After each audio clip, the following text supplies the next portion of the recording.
아, 조 지라드라는 분이 계십니다. 이분은 35살까지 그의 인생을 실패한 인생이다, 이렇게 생각했던 분이십니다.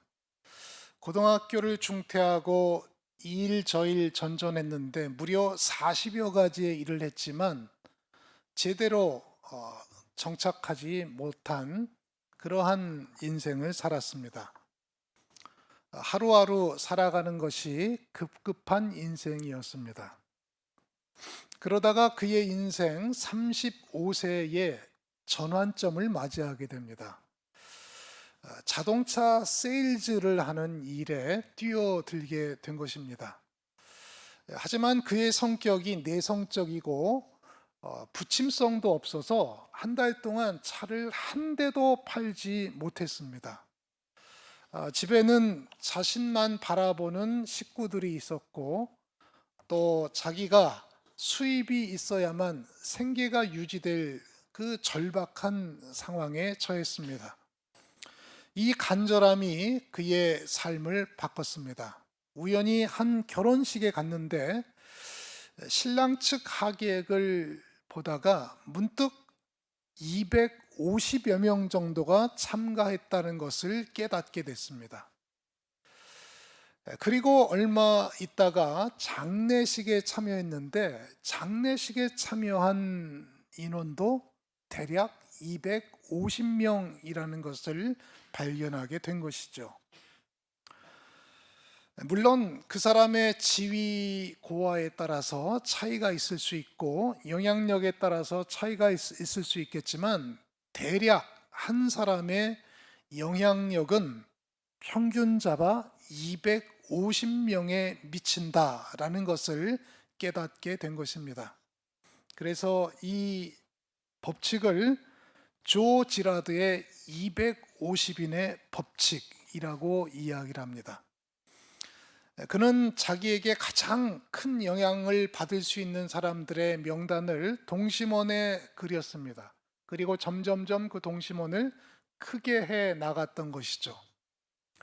250명의 명단이 그 안에 적혀지게 됩니다. 그래서 그들을 찾아가서 자기가 팔고 있는 차에 대해서 설명하고 성심성의껏 또 간절한 마음으로 차를 팔게 됐던 것입니다. 그 결과 무려 14년 동안 13,000대의 차를 파는 세일즈 왕이 됩니다. 그래서 기네스북에 12년 동안 조 지라드라는 이름이 기록되었다고 합니다.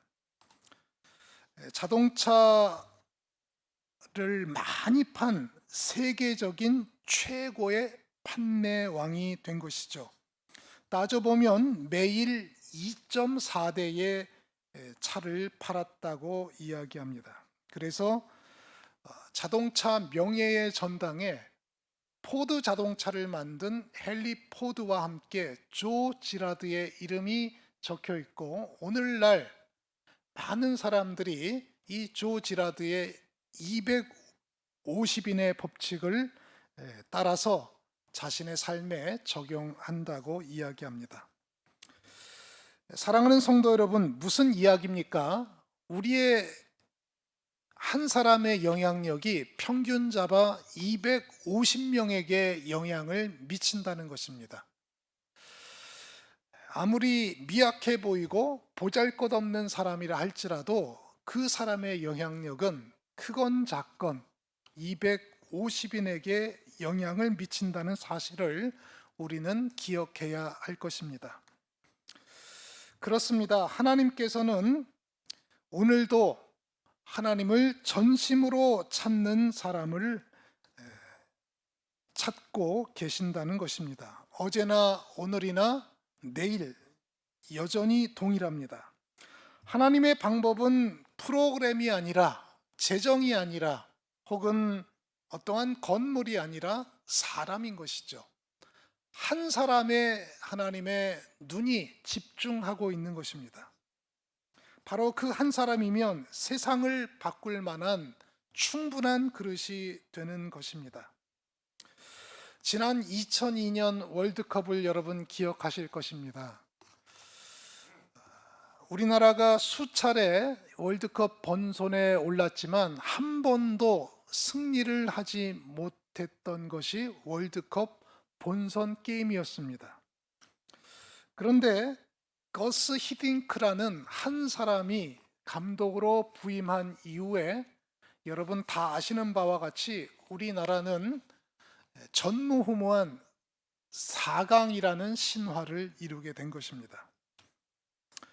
차범근 이후 박지성, 손흥민을 비롯한 여러 선수들이 세계에서 활보하는 모습을 보면 감격스러워집니다.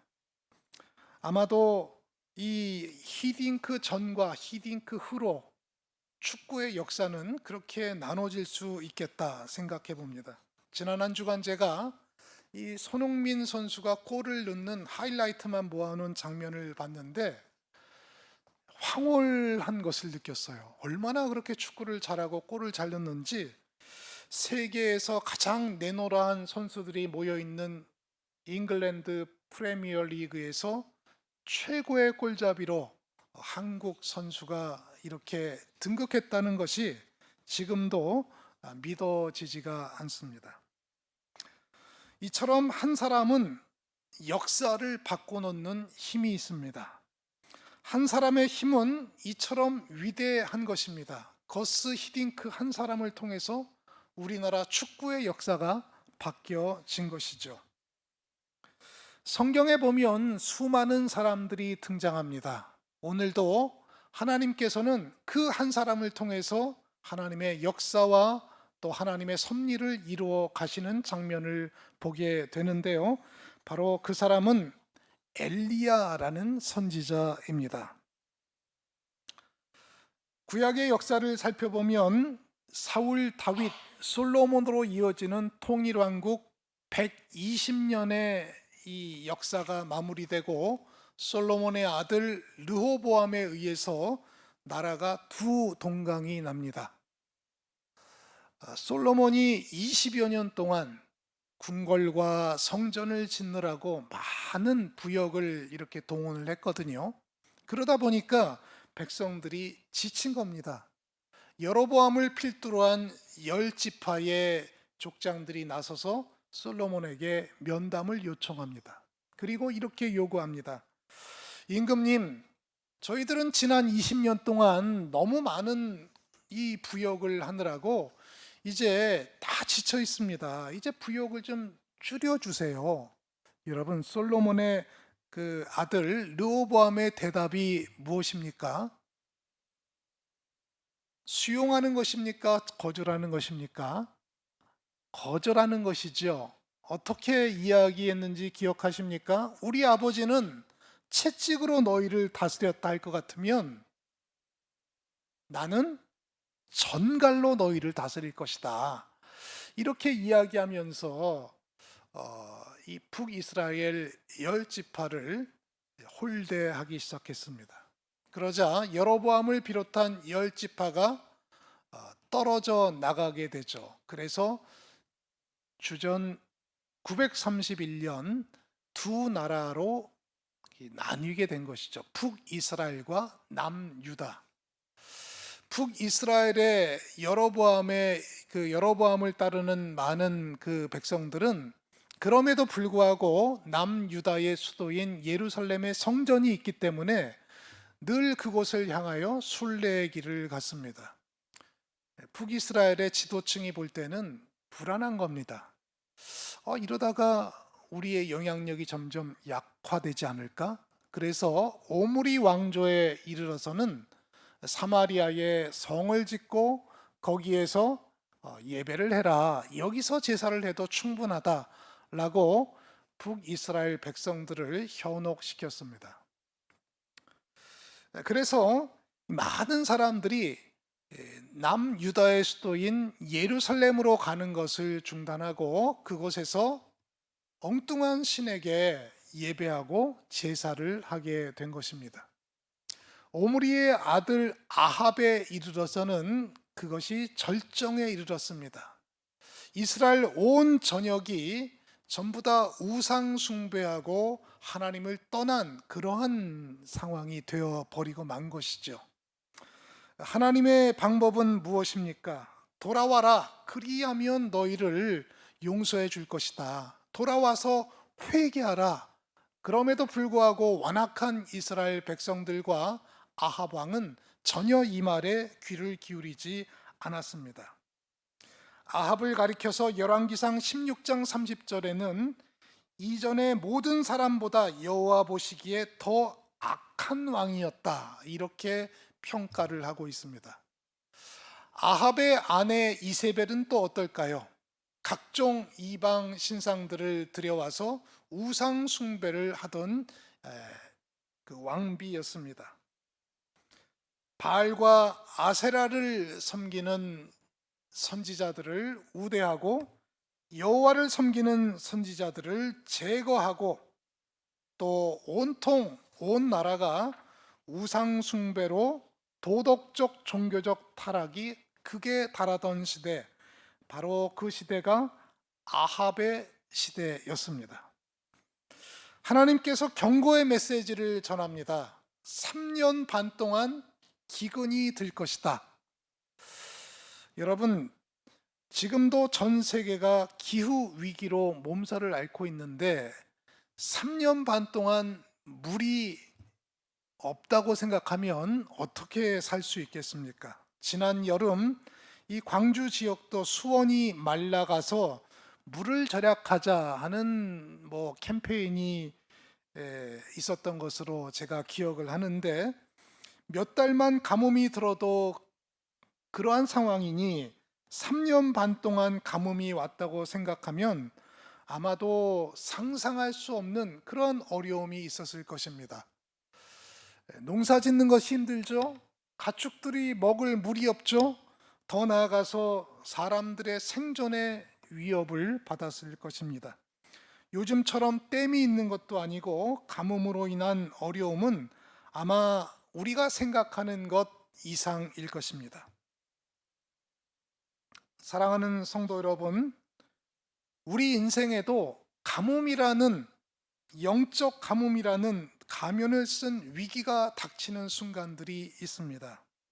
건강의 문제, 가족의 문제, 자녀의 문제, 경제적인 문제 등등 다양한 모습으로 우리에게 다가오는 것입니다. 이러한 시기에 하나님께서는 무엇이라고 말씀하시는지 잘 경청하는 지혜가 필요한 것입니다. 지난 코로나 팬데믹 시기에 전 세계적으로 약 690만 명이 사망을 했다고 합니다. 불과 1, 2년 전의 일인데 우리는 그 시대적인 참혹한 일들을 다 잊어버린 듯합니다. 바로 우리의 친구, 친지, 부모, 또 조모, 조부모 등등이 그 희생자들 아니었겠습니까? 하나님께서는 왜 이러한 표지들을 통해서 우리에게 무엇이라고 말씀을 하고 계시는 것일까요? 시대의 징조를 알아차리는 그러한 영적인 분별과 눈이 필요한 것입니다. 얼마 안 있으면 이태원 참사가 일어난 지 일주기가 됩니다. 서울 한복판에서 수많은 젊은이들이 압사당한 사건들, 과연 이러한 사건들은 우리에게 어떠한 표징을 이야기하고 있는 것일까요? 전 세계적으로 우크라이나와 러시아의 전쟁이 끝나지도 않았는데 이스라엘과 하마스의 이 전쟁이 시작이 되었습니다. 평화를 원하는 사람들의 소망과는 달리 전 세계가 중동의 이 전쟁으로 인해서 어려움을 겪고 있습니다. 하나님께서는 이러한 상황 가운데에서 이 시대에 무엇이라고 우리에게 말씀하고 있을까요? 오늘 본문으로 다시 돌아오면 3년 반 동안 가뭄이 그치고 이제 비가 올 것이라고 엘리야를 통해서 하나님께서 말씀을 하십니다. 지면에 비가 내리리라. 이 메시지를 아합에게 엘리야는 전하게 됩니다. 그러나 비가 내리기 전에 한 가지 해결해야 될 문제가 있습니다. 바로 그것은 850명이나 달하는 이 이방신을 섬기는 아합과 그 이세벨이 추종하는 그 바알과 바알과 뭡니까? 그 아세라를 섬기는 이 선지자들을 영적 전투를 통해서 척결해야 되는 일인 것입니다.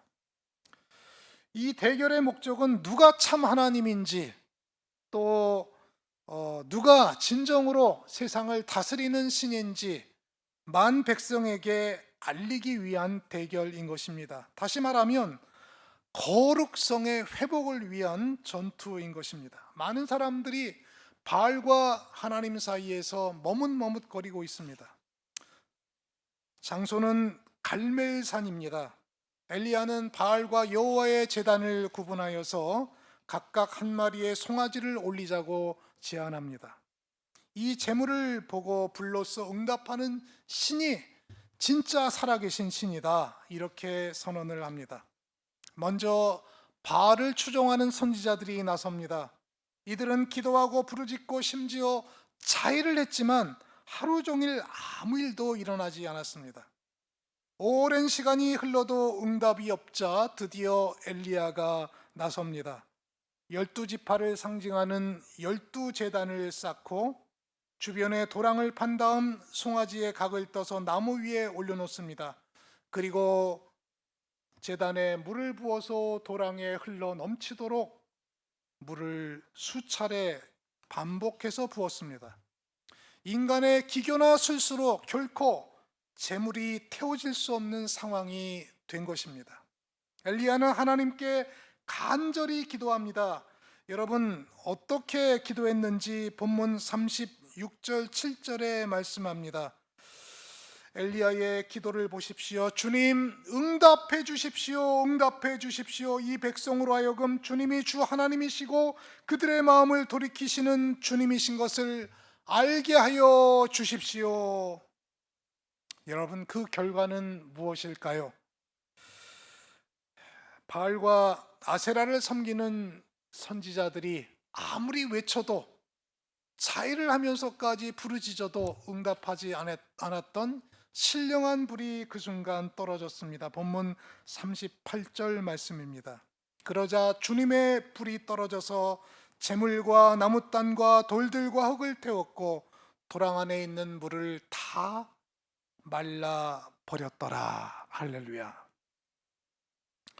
초자연적인 불이 내려온 것입니다. 번제물과 심지어 도랑의 물까지 다 말라 버린 것입니다. 성경에 보면 이러한 불로 응답한 사건들이 곳곳에 등장합니다. 저는 사도행전의 말씀이 떠오릅니다. 많은 사람들이 마가의 다락봉에 모여서 기도할 때 성령의 불이 임했습니다. 그래서 그 사람들이 불을 받았어요. 전 세계로 나가서 하나님의 증인들이 됩니다. 오래전 제가 김진홍 목사님의 간증을 들은 적이 있습니다. 새벽을 깨우리로다, 또 남양만에 가서 개척도 하시고 또 두레마을도 만드시고 한국교회 큰 어르신이시죠. 군사정권 시절에 이 데모를 하다가 감옥에 잡혀가셨습니다. 그런데 마침 그때가 추운 겨울이라서 난방도 제대로 안 되니 얼마나 춥겠습니까? 이불도 없고 담요 하나 가지고 그 추운 밤을 견디려고 하는데 도무지 이 추워서 잠도 못 자고 덜덜덜 떨면서 어찌할 바를 몰랐다고 합니다. 그때 하나님이 지혜를 주셨다고 해요. 성경책이 있는데 성경책을 읽으면서 불이라는 단어만 집중적으로 찾았다는 거예요. 불. 어떤 곳은 성령의 불, 불길이 임했다. 불. 그런데 이 성경을 66권을 읽는 순간 자신에게 성령이 불이 임했다는 거예요. 그래서 그 추웠던 이 감옥이 활활 끓는 이 구들장이 돼가지고 이 자신이 이 성령의 불을 받고 그 이후에 나가서 사람들에게 이 풀길에 이 조그마한 불씨를 전달해주는 그러한 역할을 했다는 이야기를 들었습니다.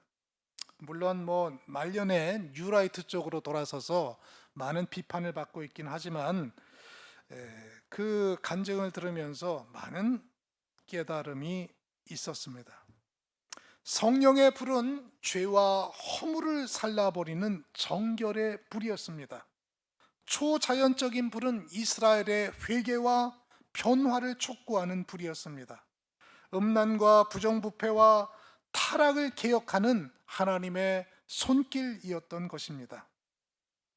신령한 불이 임한 후 이스라엘 백성들의 눈이 열렸습니다. 머뭇머뭇거리던 그들의 태도가 바뀌었습니다.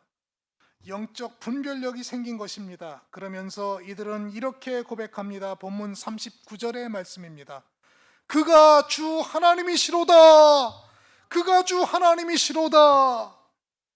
이 사건을 계기로 바알에서 여호와께로, 타락에서 거룩으로, 교만에서 섬김으로, 번영에서 낮아짐으로 이들은 자신의 삶을 돌이킨 것입니다. 이때 하나님의 은혜의 비가 내리기 시작합니다. 엘리야는 이스라엘 백성을 미혹한 이방 선지자들을 다 잡아서 도륙합니다. 제가 오래전에 이스라엘 성지 순례를 간 적이 있는데 갈멜산을 가본 적이 있습니다. 이 갈멜산에 가보면 지금도 이 구척장신의 엘리야를 동상으로 만들어서 이렇게 전시를 하고 있어요. 근데 한 손에는 뭐를 든지 아십니까? 시퍼런 칼을 들고 있어요. 아마 이 갈멜산 전투에서 850명의 이방 선지자들을 도륙하는 그러한 칼이 아닌가 생각합니다. 그의 눈을 보면 아주 부릅뜨면서 살기등등한 모습으로 서 있는 그 모습이 지금도 생생합니다. 엘리야의 개혁으로 이스라엘 백성들은 하나님을 기억하게 됐습니다. 하나님께로 돌아오게 됐습니다. 자신들을 출애굽하고 가나안으로 인도하여서 구름 기둥과 불 기둥 가운데 40년 동안 이끌었던 하나님의 그 손길을 다시 한번 발견하게 된 것입니다. 그때 하나님의 은혜의 단비가 내립니다. 사람의 주먹만한 조그마한 구름이 뭉게뭉게 피어오르더니 구름과 바람을 불러일으키고 그것이 하늘을 깜깜하게 하고 한 방울 두 방울씩 내리던 비가 큰 비로 변화해서 폭우가 됩니다. 3년 반 동안 가물었던 그 땅들이 이제 단비로 촉촉하게 적셔지는 순간입니다. 비는 은유적으로 하나님의 은혜를 상징합니다. 하나님의 은혜는 회개와 거룩함을 회복한 공동체에게 주시는 하나님의 선물인 것입니다. 우리는 은혜가 없이는 살 수 없는 존재입니다. 은혜 없이는 하루라도 살 수가 없는 그러한 연약한 존재들인 것이죠. 오랫동안 하나님의 은혜를 떠났던 이스라엘 백성들, 그들이 엘리야 한 사람을 통해서 회개하고 결단하고 주님께로 돌아왔을 때 주님께서는 가뭄을 그치게 하시고 은혜의 단비를 허락하신 것입니다.